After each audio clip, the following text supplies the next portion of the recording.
Gold, trusted gold buyers. మీరు తాకట్టు పెట్టిన బంగారాన్ని విడిపించి ఈ రోజు ఉన్న మార్కెట్ ధరకు కొనబడను.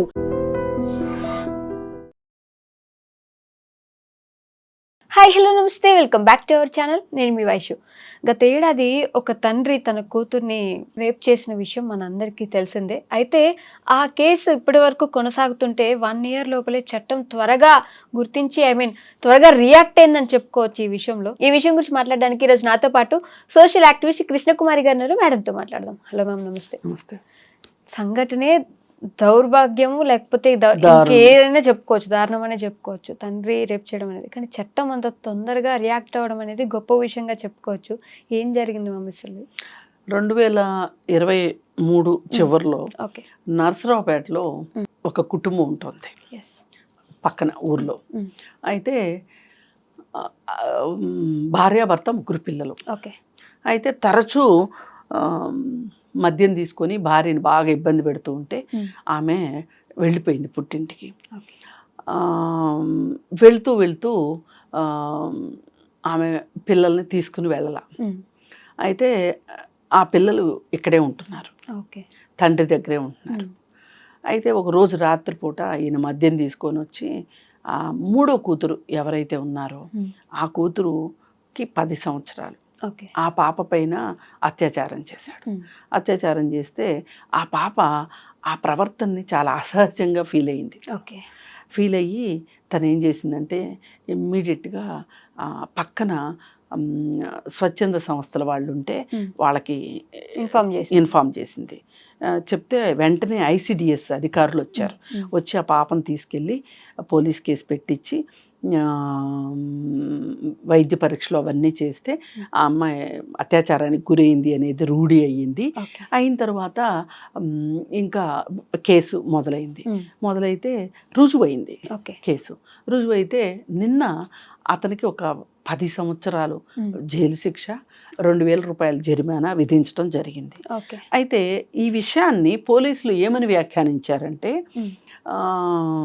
ఇది చాలా త్వరితంగా తీర్పు వచ్చింది ఈ కేసులో. అన్ని శాఖలు సమన్వయం చాలా బాగా జరిగింది.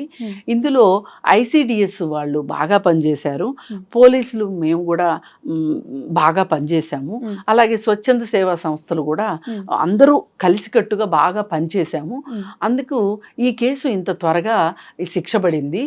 ఇలాగా ప్రతి కేసు జరిగితే గనక అందరూ అందరూ ఒకరికొకరు తోడ్పాటు చేసుకొని, అలాగే కోర్టు కూడా సహకరించింది అని చెప్పారు. కోర్టు కూడా ఫాస్ట్ ట్రాక్లో ఇది తీర్పునిచ్చింది. ఇది చాలా స్వాగతిస్తున్నాం మేము. ఇలా జరుగుతూ ఉంటే సొసైటీకి తెలుస్తుంది. ఇప్పుడు ఎవరైనా ఎందుకు నేరం చేస్తారు అంటే తెలియక నేరం చేయరు, తెలిసే చేస్తారు. మద్యం మత్తు అయినా వాళ్ళు ఏమైనా బావిలో దూకుతున్నాడా? వెళ్ళి దూకట్లేదుగా. అత్యాచారం ఎందుకు చేశాడు? మద్యం మత్తు కాదు అది. కాకపోతే మద్యం మత్తు ఉన్నప్పుడు కొంచెం ఉచితాలు మర్చిపోయే సంగతి కరెక్టే, కానీ కూతురు అనే సంగతి మర్చిపోరుగా. అయితే మరి ఏమి బిల్డింగులు పెంచాను దూకి చచ్చిపోతున్నారా? మద్యం తాగిన వాళ్ళు మత్తులో ఉంటే లేదు కదా. ఇది వాళ్ళని వాళ్ళు ఎక్స్క్యూజ్ చేసుకోవడానికి చెప్పే మాటలు అన్నమాట. అయితే ఇలాంటివి ఎక్కువ జరగొద్దు. జరిగితే కూడా త్వరగా గనక శిక్షలు పడితే సమాజానికి అంటే మనల్ని అంత ఈజీగా వదిలేరు, చట్టం చూడదు. ఇప్పుడు శిక్షలు పడవు అనే ధైర్యంతోనే చాలా మంది చేస్తారు నేరాలు. ఏముంది వెళ్ళేసి రావచ్చు అని. ఇప్పుడు ఈ కొంచెం డబ్బులు ఉన్న వాళ్ళైతే సంవత్సరాల తరబడి కేసులు నడిపించుకొని పెద్ద మనుషుల్లో చలామణి అయిపోతుంటారు సమాజంలో. అందుకోసం ఇది ఇంత త్వరగా రావటము అనేది మటుకు చాలా అప్రిషియేట్ చేయదగిన విషయం అని చెప్పి పోలీసులు చెప్పటం జరిగింది. అలాగే ఇంతకుముందు కూడా ఒక పెద్ద పోలీస్ ఆఫీసరు, రిటైర్డ్ డీజీపీ అనుకుంటా, ఆయన ఒకసారి ఏం చెప్పారంటే ఏదైనా ఒక ఘటన జరగగానే, ఒక అత్యాచారం ఘటన జరగగానే మీడియా మొత్తం పోలీసులు అందరూ హడావుడి చేసేసి 4 రోజులు ముచ్చట కింద మాట్లాడేస్తుంటారు. కోర్టుకు వెళ్ళిన తర్వాత శిక్షలు పడిన తర్వాత ఆ శిక్షల గురించి ఎవ్వరు మాట్లాడరు. అసలు మీరు నేరం గురించి ఎంత మాట్లాడుతున్నారో పడిన శిక్షల గురించి కూడా మీరు అంత మాట్లాడండి. దానికి ప్రచారం ఎక్కువ అవసరం. ఓకే, అప్పుడు జనాల్లో ఒక అవగాహన వస్తుంది. ఓహో, ఇతను చేసిన నేరానికి ఇంత పెద్ద శిక్ష పడింది, ఈ సెక్షన్స్ వల్ల అతనికి ఈ శిక్ష పడింది అనేది ఒక న్యాయపరమైన అవగాహన కూడా సమాజంలో వస్తుంది. అదే మనం గోలు అనుకుంటా గొల్లున జరిగిన నేరం గురించే మాట్లాడుకుంటే ఇవాళ వింటాము, రేపు మర్చిపోతాం. అలా కాకుండా ఇప్పుడు ఇదంతా మాట్లాడేటప్పుడు ఒక అత్యాచారం చేస్తే ఏమి సెక్షన్స్ అట్రాక్ట్ అవుతాయి, శిక్షలు ఎట్లా ఉంటాయి, శిక్ష నుంచి తప్పించుకోవడం ఎంత కష్టము, ఇవన్నీ కూడా మాట్లాడాలి అని అన్నారు ఆయన. నాకు అది చాలా కరెక్ట్ అనిపించింది. నిజమే కదా, మనం ప్రతి సెన్సేషన్ లాగా చేసేస్తాం. ఒక 4 రోజులు మాట్లాడుకుంటాం, 5వ రోజు పోయిన తర్వాత అసలు ఆ కేసు గుర్తుండదు. వాళ్ళు ఏమయ్యారో తెలీదు, వాళ్ళకి అసలు ఏమన్నా న్యాయపరమైన సలహాలు అవసరమో తెలీదు, లేదు వాళ్ళకి ఏదన్నా కౌన్సిలింగ్ అవసరమో లేదా ఒక మోరల్ సపోర్ట్ అవసరమో తెలీదు. అనుకోకుండా ఈరోజు నేను ఇన్స్టాగ్రామ్లో ఒక వార్త చూశాను. ఏంటి అంటే మన క్రైమ్ రిపోర్టరే రిపోర్ట్ చేసింది. అది నిజాంపేట రోడ్లో భార్య పుట్టింటికి కాన్పుకి వెళ్ళి వచ్చేలోపు భర్త ఇల్లు అమ్మేసుకున్నాడు. ఈమె వచ్చింది, బిడ్డను ఎత్తుకొని వచ్చింది. వచ్చి చూస్తే వాళ్ళ ఇంట్లోకి వెళ్తే వాళ్ళ ఇంట్లో వేరే వాళ్ళు ఎవరో ఉన్నారు. అదేంటి అంటే ఇల్లు మేము కొనుక్కున్నాం అన్నారు. సరే, ఆ రోజు చూసాం. అరే మరి ఎట్లా చేశాడు, అసలు కో అప్లికెంట్గా భార్య ఉంటే ఎలా చేయగలిగాడు వాడు, కొనుక్కున్నవాడికి బుద్ధి లేదా, అసలు లీగల్ వెరిఫికేషన్ చేయలేకోకుండా వాడెట్లా చేసుకున్నాడు, ఇవన్నీ మాట్లాడేసుకున్నాము, మర్చిపోయాం. అయిపోయింది. ఇది జరిగి ఒక 4 రోజులు అయింది.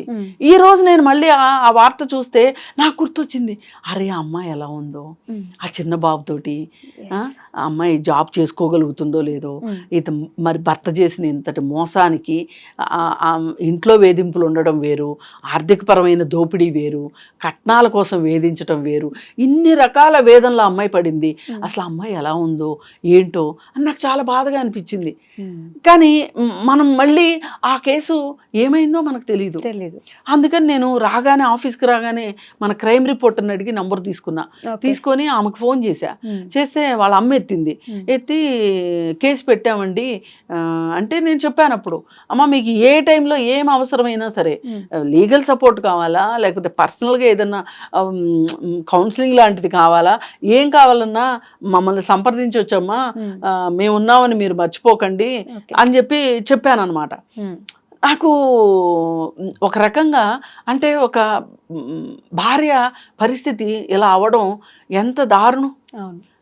అసలు ఆ అమ్మాయికి ఏ నాలెడ్జ్లోనూ లేకోకుండా భర్త ఇల్లు అమ్మేసుకోవడం, కొనుక్కున్న వాళ్ళకి బుద్ధి లేదా, ఇవన్నీ కూడా మాట్లాడాల్సిన అంశాలే కదా.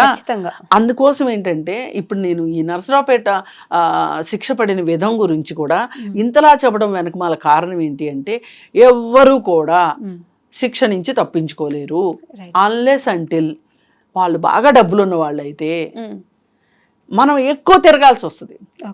మంచి లాయర్ని పెట్టుకోవాలి, అవి కష్టమైన పనులే, నేను కాదనట్లా. కానీ శిక్ష పడాలి అంటే గనక మనం అనుభవించింది బాధ కష్టం ఒక పక్కన పెట్టి మనం న్యాయం కోసం కూడా అంతకంటే ఎక్కువ పోరాటం చేయాల్సిన అవసరం ఉంటుంది. అలాగే మీడియా వంతు కూడా ఏంటంటే ఈ జరిగిన న్యాయ పోరాటానికి వచ్చిన ఫలితాన్ని మనం ఎక్కువగా చెప్తే ఈ నేరాల గురించి, సెక్షన్స్ గురించి, శిక్షల గురించి అవగాహన పెరుగుతుంది. అవగాహన మించింది ఏదీ లేదు. కొంచెం స్లో అయినా అవ్వచ్చు, అది వేరే విషయం. ఇప్పుడు కొట్టి చెప్తే వింటారా? వినరుగా, రోజులు పోతున్నాయి అంతే. అందుకని ఏది ఏమైనా ఇలా ఒక సొంత తండ్రి కూతురు మీద అత్యాచారం చేసిన తర్వాత నేనేదో నా కూతురే కదా ఎవరికి చెప్పదు, నా ఇంట్లోనే కదా జరిగింది ఎవరికి తెలియదు అనుకున్నాడు. కానీ ఇప్పుడు ఈ 10 సంవత్సరాలు జైలుకి వెళ్తే కానీ ఈ జైల్లో అతని అంతర్మదనం అతనికి ఏమి చెప్తుందో చూడాలి. అతను సంస్కరించబడి రావాలని మనం కోరుకుందాము. అలాగే ఈ అమ్మాయి మరి ICDS అధికారుల సంరక్షణలో ఉంది కాబట్టి తను కూడా చదువుకుని జీవితంలో స్థిరపడాలని కోరుకుందాం. Okay ma'am, thank you. నిజంగా ప్రస్తుతం ఉన్నటువంటి సమాజం దేనికి ప్రయారిటీ ఇస్తుంది? ఆర్థిక సంబంధాల చుట్టూ మాత్రమే తిరుగుతుంది. మళ్ళీ ఎన్నికలంగానే చాలా విరక్తి కలుగుతాం. మంచి అనిపిస్తుంది కదా, లేడీస్ కూడా ఛాలెంజింగ్ జాబ్స్ చేసినప్పుడు చాలా బాగుంటది. ట్రాఫిక్ అసిస్టెంట్స్ గా నియమించిన ట్రాన్స్జెండర్స్ అందరితో సాల్యూట్ చేయించుకుంటున్నారు. ఫుడ్ డెలివరీ ఇవ్వటానికి వెళ్ళినటువంటి డెలివరీ బాయ్ అనిల్ పై కళ్ళ ముందు